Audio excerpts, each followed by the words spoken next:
Good afternoon. എല്ലാവർക്കും ഒരു നല്ല ദിവസം ആശംസിക്കുന്നു. ഞാൻ മദ്രാസിലേക്ക് പോകുന്ന വഴിയാണ്. ഇന്ന് വൈകിട്ട് അവിടെ ഫംഗ്ഷനൊക്കെ. ഞാൻ 47 വർഷമായി സിനിമയിൽ വന്നിട്ട് നിങ്ങളുടെയൊക്കെ സ്നേഹവും പ്രാർത്ഥനയും കൊണ്ട് 47 വർഷം നിന്നു. അങ്ങനെയാണ് ഒരു സിനിമ ചെയ്യാൻ തോന്നിയത്. അത് വെറും ഒരു സിനിമയായിട്ട് ചെയ്യാൻ പാടില്ല. തീർച്ചയായിട്ടും നമ്മൾ 47 വർഷം നമ്മൾ നിന്ന ഇൻഡസ്ട്രിക്ക് എന്തെങ്കിലും ട്രിബ്യൂട്ട് പോലെ ചെയ്യണമെന്ന് എഴുതിയിട്ടാണ്. ഒരു ഹാപ്പനിങ്ങാണ്, അറിയാതെ സംഭവിച്ച കാര്യമായിട്ടാണ് വിചാരിക്കാം. അങ്ങനെയാണ് ഒരു 3D സിനിമയിലേക്ക് ഞങ്ങൾ എത്തിപ്പെടുന്നത്. 40 വർഷത്തിന് ശേഷമാണ് ഇന്ത്യയിൽ ഒരു 3D സിനിമ ഉണ്ടാകുന്നത്. മറ്റ് സിനിമകളൊക്കെ മീഡിയ കുട്ടിച്ചാത്തതിന് ശേഷം വരുന്ന 2 സിനിമകൾ അവർ ട്രൈ ചെയ്ത് അത്രയും സക്സസ്ഫുൾ ആയില്ല. മറ്റ് സിനിമകളൊക്കെ 2Dയിൽ നിന്ന് 3D ആക്കിയ സിനിമയാണ്. അപ്പോൾ ഇതിൻ്റെ ടെക്നിക്കൽ ടീമൊന്നും ഞാൻ നിങ്ങളോട് പറഞ്ഞ് ഓർമ്മിപ്പിക്കുന്നില്ല. ശരിക്കും ഇതിനെ പറയുന്നത് negative 3D shorting stereo lenses ആണ്. അത് പിന്നെ പറയാം. എന്തായാലും ഞാൻ വന്നിരിക്കുന്നത് ഒരു നല്ല സിനിമയുമായിട്ടാണ്. ഒരു ചിൽഡ്രൻ ഫ്രണ്ട്ലി ഫിലിമാണ്. ഫാമിലിക്ക് എല്ലാവർക്കും ഒരുമിച്ച് കാണാവുന്ന ഒരു സിനിമയാണ്. അതിൻ്റെ അകത്ത് കുറച്ച് മോറലുണ്ട്. അതിൻ്റെ അകത്തൂടെ നമുക്ക് സഞ്ചരിക്കാം. ഒരു മാജിക് വേൾഡിലൂടെ ഒരു സ്റ്റോറി ടെല്ലിംഗ് ആണ്. ഇപ്പോൾ ഞാൻ വന്നിരിക്കുന്നത്, ഞാൻ 47 വർഷം അഭിനയിച്ചു. അതിൽ വളരെയധികം വലിയ കലാകാരന്മാരോടൊത്ത് അഭിനയിക്കാൻ ഭാഗ്യം ലഭിച്ച ഒരാളാണ് ഞാൻ. പെട്ടെന്ന് പറയുകയാണെങ്കിൽ പ്രേം നസീർ സാർ, മധു സാർ, അതുപോലെ Amitabh Bachchan, Shivaji Ganesan, Nageshwar Rao sir, Rajkumar sir, mister Mammootty, Nedumudi വേണിച്ചേട്ടൻ, എസ് പി, അങ്ങനെ നിരവധി മഹാരഥന്മാരുമൊത്ത് അഭിനയിക്കാൻ ഭാഗ്യം കിട്ടിയ ഒരാളാണ്. മലയാളത്തിലെ എല്ലാ നടന്മാരും ഉഗ്രൻ നടന്മാരാണ്. എല്ലാവരും നമുക്ക് പുറത്തൊക്കെ പോകുമ്പോഴാണ് മലയാള സിനിമയെക്കുറിച്ച് നമുക്ക് മനസ്സിലാക്കാൻ സാധിക്കുന്നത്. അവരെത്രമാത്രം മലയാള സിനിമയിലെ ടെക്നീഷ്യൻസിനെയും നടന്മാരെയൊക്കെ ബഹുമാനിക്കുന്നു, സ്നേഹിക്കുന്നു എന്നറിയാൻ സാധിക്കുന്നത് അപ്പോഴാണ്. എന്തായാലും ബറോസ് എന്ന സിനിമയിൽ ഞാനൊരാളെ പരിചയപ്പെടുത്താൻ പോവാണ്. അദ്ദേഹം ഒരു ഉഗ്രൻ ആക്ടറാണ്. അത് ആദ്യം പരിചയപ്പെടുത്തിയതിനു ശേഷം ഞാൻ അദ്ദേഹത്തെക്കുറിച്ച് നിങ്ങളോട് പറയാം. അദ്ദേഹം എന്നോട് പറഞ്ഞ പേര്, അദ്ദേഹത്തിൻ്റെ പേര് ഊഡു എന്നാണ്. എന്തായാലും ഞാൻ നിങ്ങളുടെയൊക്കെ സമ്മതത്തോടുകൂടി അദ്ദേഹത്തെ പരിചയപ്പെടുത്തുന്നു. ഊഡു.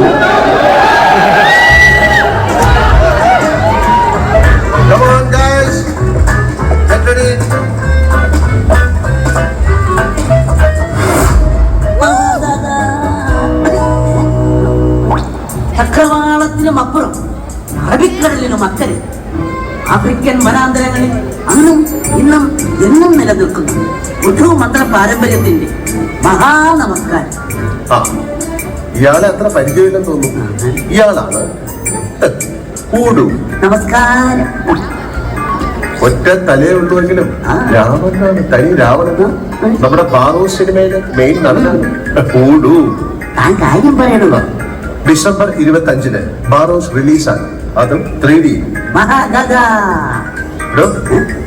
ഡിസംബർ 25-ന് തന്നെ ലോകം മുഴുവൻ തൊട്ടടുത്ത് കാണാൻ പോവുകയാണ്. അതെ, ക്രിസ്മസിനെ.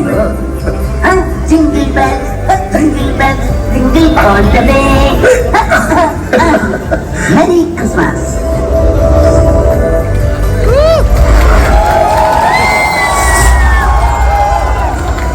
ഒരുപക്ഷെ ഇന്ത്യൻ സിനിമയിൽ ആദ്യമായിട്ടാണ് ഒരു ആനിമേറ്റഡ് ക്യാരക്ടറും ഒരു റിയൽ ക്യാരക്ടറുമായിട്ട് ഒരു ഫുൾ ഫിലിം ചെയ്യുന്നത്. ഇതിൻ്റെ പുറകിൽ ഒരുപാട് അധ്വാനമുണ്ട്. നിങ്ങൾ ആ സിനിമ കാണുമ്പോൾ അധികം ഒരു ആനിമേറ്റഡ് ക്യാരക്ടറായിട്ട് തോന്നില്ല. അത് നന്നായിട്ട് അതിനെ പോർട്രേ ചെയ്തിട്ടുണ്ട്. അപ്പോൾ ഇതിൻ്റെ പുറകിൽ പ്രവർത്തിച്ച കുറച്ച് ആൾക്കാരെ ഞാൻ പരിചയപ്പെടുത്തുകയാണ്. ഇതിനാദ്യമായിട്ട് ഇതിന് രൂപം തന്നിരിക്കുന്ന ഒരു ആനിമേറ്ററായ പ്രകാശ് മൂർത്തിയാണ്. ഇന്ന് അദ്ദേഹം ഇവിടെ വന്നിട്ടില്ല. പിന്നെ ഇതിനെ ഈ ഉടുവിൻ്റെ ഷേപ്പിലേക്ക് മാറ്റിയെടുക്കുന്ന ഒരാളുണ്ട്. ഞങ്ങളുടെ പ്രൊഡക്ഷൻ ഡിസൈനറായ സന്തോഷ് രാമനാണ്. അദ്ദേഹത്തെ ഞാൻ വിളിക്കുന്നു. വരും. അദ്ദേഹമാണ് ഊടുവിനെ ക്രിയേറ്റ് ചെയ്തിരിക്കുന്നത്. ഊടുവിൻ്റെ എങ്ങനെ ഇരിക്കണം ഊടു എന്നുള്ള കാര്യങ്ങളൊക്കെ. പിന്നെ ഇതിനെ സന്തോഷം നമുക്കിതിനെ ഊടിനെ ക്രിയേറ്റ് ചെയ്താൽ പോലെ ഇതിനെ ആനിമേറ്റ് ചെയ്യണം. ആനിമേറ്റ് ചെയ്തിട്ട് ഇതിനെ നമ്മുടെ സിനിമയിലേക്ക് ഇൻകോർപ്പറേറ്റ് ചെയ്ത് ലൈബ്രറി എന്നൊരു കമ്പനിയാണ്. അത് പുറത്തുള്ളൊരു കമ്പനിയുടെ ഫ്രാഞ്ചൈസാണ്. അതിൽ ഒരു മലയാളിയായ തൃശ്ശൂർക്കാരനായ JB ആണ് ഇതിൻ്റെ പുറകെ പ്രവർത്തിച്ചിരിക്കുന്നത്. നമുക്ക് JBക്ക് ഇവിടെ വരാൻ പറ്റിയത് ബോംബെയിലാണ്. JB എന്താണ് പറയുന്നത് നോക്കാം.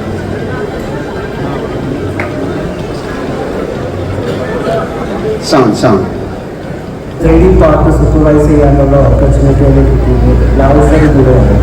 When he animated this character, he himself has a human input. That's the most important part.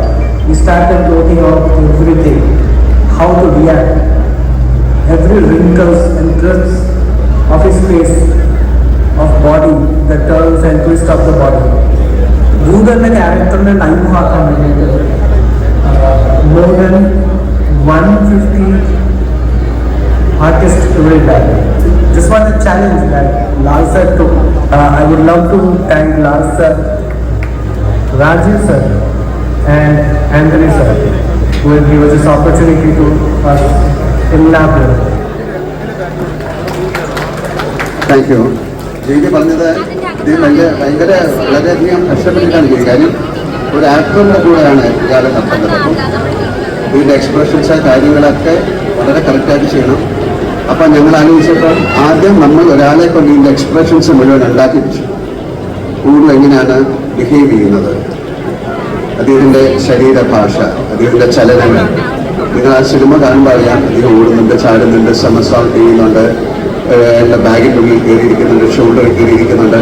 Throughout ആ സിനിമയിൽ അദ്ദേഹത്തിൻ്റെ ശരീരഭാഷ എങ്ങനെയായിരിക്കണം എന്നാലോചിച്ച് ഞങ്ങൾ ഒരാളെ കണ്ടുപിടിച്ചു. അദ്ദേഹമാണ് ഊടുവിന് വേണ്ടിയിട്ട് അദ്ദേഹത്തിൻ്റെ ചലനങ്ങൾ ക്യാപ്ചർ ചെയ്തിട്ടാണ് ഊടുവിനെ ഉണ്ടാക്കിയിരിക്കുന്നത്. ഞാൻ വിളിക്കാം മിസ്റ്റർ ഗോപാലൻ.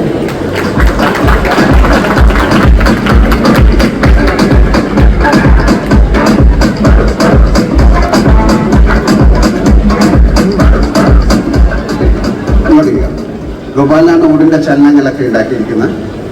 ഇതിനുശേഷം ഊടുവിന് ശബ്ദം കൊടുക്കണം. ഒരു സാധാരണ ശബ്ദം പോരാ. ഊടുവിന് ഒരു ഹ്യൂമൻ അല്ല. ഊടു ആ സിനിമ കാണുമ്പോഴേ അറിയാവുള്ളൂ.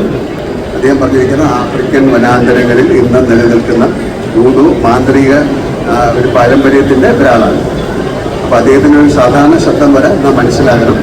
അങ്ങനെ ഞങ്ങൾ അതിനു വേണ്ടിയുള്ള ശ്രമത്തിൻ്റെ അവസാനത്തിൽ ഞങ്ങൾക്ക് ഭാഗ്യമുള്ള ഒരാളെ കിട്ടി. അദ്ദേഹത്തെ വിളിക്കാം മിസ്റ്റർ ഭാസി.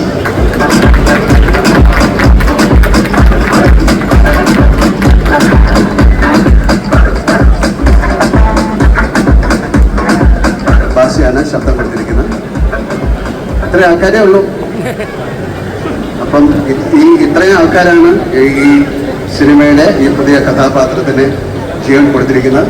ഇത് നിങ്ങൾ സിനിമ കാണും. എന്തായാലും നിങ്ങൾക്ക് ഏറ്റവും ഇഷ്ടപ്പെട്ട ഒരു നടനായിട്ട് മാറാൻ സാധ്യതയുണ്ട്. പക്ഷെ അദ്ദേഹത്തിന് വീണ്ടും സിനിമകൾ അഭിനയിക്കാൻ പറ്റുമോ എന്നുള്ള കാര്യം എനിക്കറിയില്ല. അതിന് ഭാഗ്യം ഉണ്ടാകട്ടെ അദ്ദേഹത്തിനും ഞങ്ങൾക്കും നിങ്ങൾക്കും. Thank you very much. ഞാൻ ഇത് കഴിഞ്ഞിട്ട് ഞാനൊരു 5 മിനിറ്റ് കൂടെ ഇരുന്നിട്ട് എനിക്ക് പോകണം. കാര്യം എൻ്റെ ഫ്ലൈറ്റ് 3:55 ഞാൻ മദ്രാസിലേക്കാണ് പോകുന്നത്. അപ്പം വളരെയധികം സന്തോഷം. എല്ലാവർക്കും എൻ്റെ വക ക്രിസ്തുമസ് പുതുവത്സരാശംസകൾ. ഹാപ്പി ക്രിസ്മസ് എല്ലാവർക്കും. എന്തായാലും ക്രിസ്മസ് ദിനത്തിന് ഞങ്ങളുടെ വക ഏറ്റവും വലിയൊരു ക്രിസ്മസ് സമ്മാനമാണ് ബറോസ്. Thank U.